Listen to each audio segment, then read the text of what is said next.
there guys, and welcome back to another reaction video, mainly because I don't really feel like recording anything else today. So yeah, today we'll be reacting to SCP-272 on an old iron nail. And if you don't like it, it's either this one or SCP-682, which yikes. Let's just say that's something that as a guy you don't really want to contract. Anyway, let's first play and see what's gonna happen, shall we? No matter how different we are from each other, everybody has a shadow. It is a kind of always with us no matter where we go. Unless where we go is in a room with all the lights off, of course. As a child, shadow seemed mysterious or even terrifying. But as we really, I just give mine the middle finger, and it's kind of fucked off, actually. Just a body blocking light. Of course, at the SCP Foundation, nothing is what it seems, and a shadow is never just a shadow. Near an abandoned Air Force base in Afghanistan, nestled next to a set of human remains, the Foundation discovered an unusual object capable of turning a simple shadow into a prison. SCP-272 is an iron nail, 11.5 centimeters in length, covered in engravings of an unknown origin. Those look like Egyptian, though. Traced to a specific civilization, but the research staff assigned to the object have described them as captivating but scary. It was discovered during a sweep pulled out of a rock face by a member of Foundation personnel. At first, he believed it to be an ordinary nail, until he dropped it. Suddenly, for no apparent reason, he was unable to move from the spot.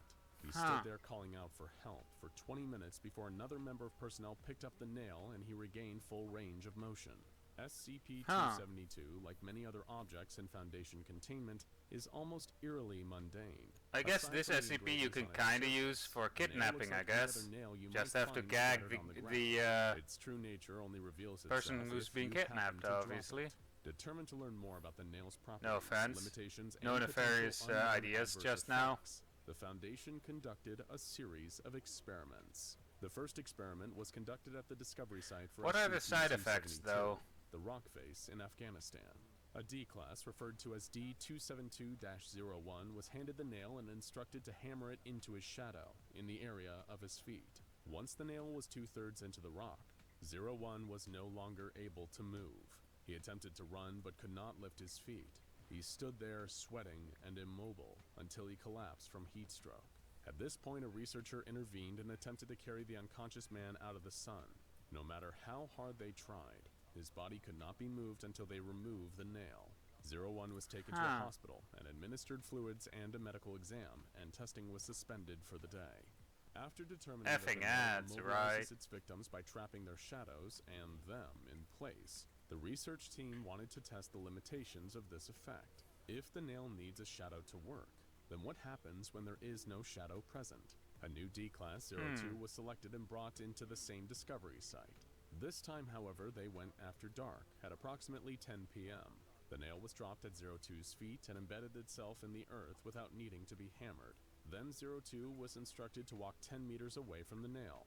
He managed this easily with no adverse effects. The experiment was relatively uneventful until 02 attempted to flee the scene and was terminated for his escape attempt. The body was disposed of, and the research team made note of their findings. The nail does not work if the subject is not casting a shadow. So if total darkness kept the nail from working, and bright light meant it worked completely, what would happen if the light changed in the middle of the experiment? 2 hours before sunrise, the very same night, another D-Class was brought into the site. The subject, 03, was instructed to walk away from the nail in a straight line until he was told to stop.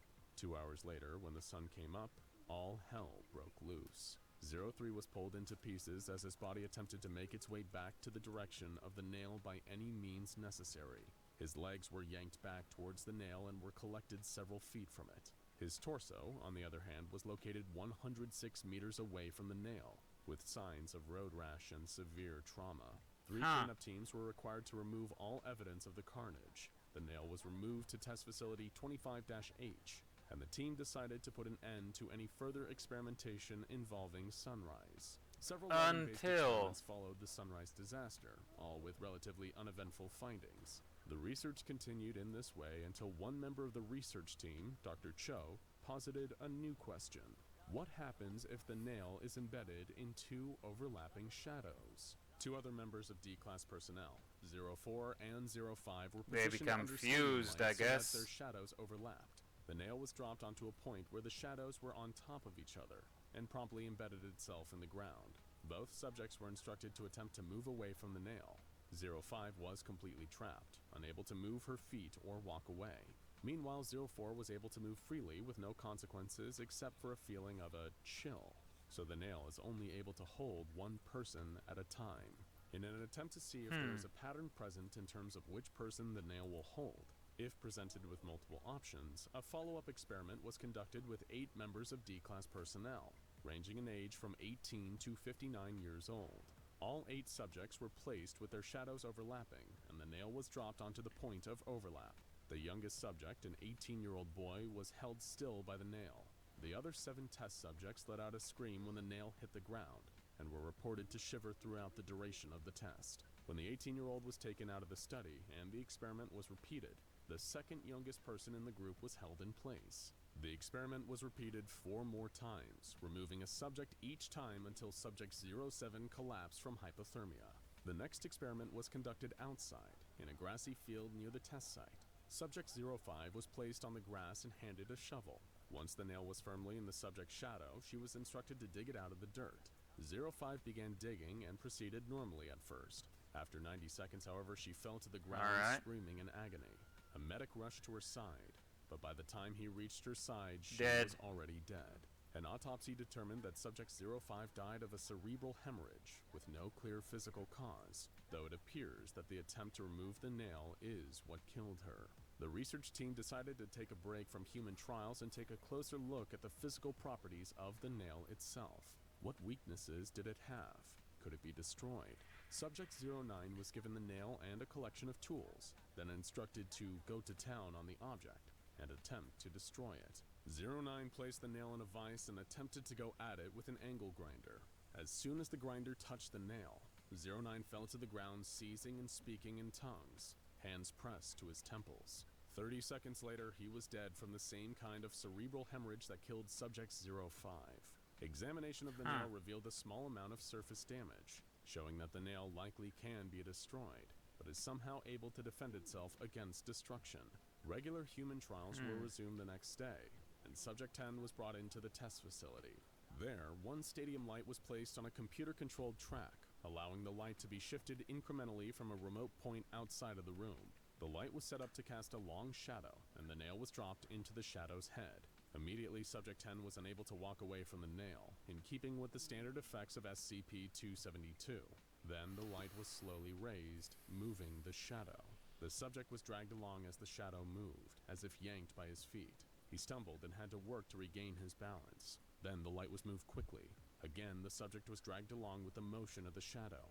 However, due to the rapid pace of the light's motion, he was unable to keep his balance and fell to the floor, receiving scrapes, bruises, and mild road rash. Finally, in an attempt to see what might happen if the subject was unable to move, researchers are kind of assholes in the 10 SCP was Foundation. restrained. His feet were chained to the floor, and a chicken wire screen was placed between him and the nail. Then the light was moved again. And to the horror of the research team watching, these restraints did nothing to lessen the nail's hold on the subject. He was pulled forward violently, and the chains ripped from the floor, and his body slowly forced itself through the chicken wire, landing on the other side in a pile of tiny pieces, like a potato shot through a tennis racket. No matter what is holding them down, or what is in their way, a subject cannot escape the pull of their shadow, or the prison of the nail. They will be bound to it, even if it kills them. Testing was temporarily suspended while a cleaning crew attended to the room, taking the rest of the day to get the blood stains out of the concrete. The final experiment on record was conducted the following day. Subject D272-04 was placed in the center of the room, with one stadium light casting his shadow at a 45-degree angle. The nail was dropped onto 04's shadow and he was held in place. Then the research team simply waited. Food and water was provided every few hours, as well as a bucket to use as a bathroom. For the first 2 days, the subject seemed relatively normal, if exhausted and upset. On the third day, he did not respond to food or water when it was offered. After a week had passed, the subject began to speak in rapid manic screams of what was determined to be a dead language. By day 11, the subject was switching back and forth between bursts of intense ranting and a catatonic state. Finally, after 14 days pinned to the spot by the nail, Subject 04 was set free. As soon as the nail was removed, they began speaking English again. They were severely malnourished and visibly traumatized, but immediately began to recover once freed from the nail's hold. Portions of the subject's rants were recorded and translated by Dr. Kimuro, who attempted to interview the subject on the 14th day of the study. At one point, the subject said, I cannot sleep. The screams are heard. I am not warm. The shadow steals. When asked how he was feeling, the subject began to tear at the skin on his arms and shout, I am the prisoner of my own foolishness. Let my flesh crumble like the apple whose ashes burn at my tongue. Not the most cheerful thing to hear. No Not too out of the kidding. ordinary for a day's work at the SCP Foundation either. Following this experiment, human experimentation with SCP-272 was suspended until further notice. SCP-272 is kept in a small wooden box, hidden in a vault at Sector 25. Because nothing happens to the object as long as it is left alone, no further containment procedures are considered necessary. When the nails were moved from containment for experimentation, staff have been instructed to take extra care not to drop it. SCP-272 is considered a safe class SCP due to its inability to act on its own. It does not appear to do anything when left alone. However, there is clearly a great deal more to that little nail than meets the eye. Somehow, it is able to wreak psychic havoc on those it traps, and on anyone who might try to harm it. The more we learn about the nature of SCP-272, the more questions crop up. Where did it come from? How Where does did it it get go? inside people's Where did it come heads? from? What did Captain Subject Joe? 04 mean by the shadow Ah. steals? We may never know. But if you find yourself picking up any strange nails one of these days, make sure you don't drop them.